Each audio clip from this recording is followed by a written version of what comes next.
আবেদন নিবেদন নিষেধাজ্ঞায় কাজ হয়নি, সিসি ক্যামেরা লাগানো ইশার। এবার বর্ধমানে জিটি রোডের উপর আবর্জনা ফেলা রুখতেই দেখুন সিসি ক্যামেরা লাগানো হয়েছে, কিন্তু তারপরেও থোড়াই কেয়ার, যত্রতত্র ফেলা হচ্ছে জঞ্জাল। এবার জরিমানার সিদ্ধান্ত পুরসভার, কড়া পদক্ষেপ পুরসভার।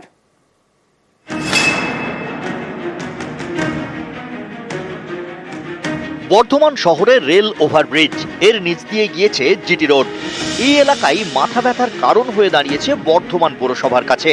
এখানে রাস্তার দুধারেই ফেলা হচ্ছে আবর্জনা। অভিযোগ, ভ্যাটে না ফেলে রাস্তার ওপর যেখানে সেখানে ফেলা হচ্ছে জঞ্জাল।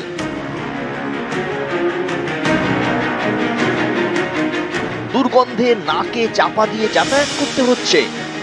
বন্ধ হচ্ছে, লোক হাঁটতে চলতে অসুবিধা হচ্ছে। শহরের মধ্যে একটা মেন জায়গা, এখানটা থাকাটা কোনো যুক্তি নেই। ফেলে দিতে হবে, রোজেরটা রোজ ফেলতে হবে। পরিষ্কার করা, পৌরসভার পরিষ্কার করা উচিত। নিষেধাজ্ঞা জারি রয়েছে, এখানেই শেষ নয়। পুরসভা পদক্ষেপ করে আরো, তাতেও মেটেনি সমস্যা। আবর্জনা ফেলা বন্ধ করতে বসানো হয়েছিল সিসি ক্যামেরা। সেই ক্লোজ সার্কিট ক্যামেরার নজরদারি সত্ত্বেও দিনে রাতে সব সময় আবর্জনা ফেলা হচ্ছে জিটি রোডের এই অংশে। পুরসভার দিক থেকে ঠিক করা উচিত, রাস্তাটা যাতে ঠিকঠাকভাবে চলে। আমরা আবর্জনা করলে তো বিভিন্ন রোগ সংক্রমণেরও ব্যাপার থাকে, হ্যাঁ, তো সেই সমস্ত রোগ সংক্রমণ একটুখানি কম হবে। এই পরিস্থিতিতে এবার কড়া সিদ্ধান্ত বর্ধমান পুরসভার। এবার থেকে জিটি রোডের ওপর জঞ্জাল ফেললেই দিতে হবে জরিমানা। বর্ধমান শহরে শুধু একটা ওই ওভারব্রিজের নিচে একটা ভ্যাট না, প্রায় 40-50টা ভ্যাট আমাদের পরিষ্কার করতে হয়।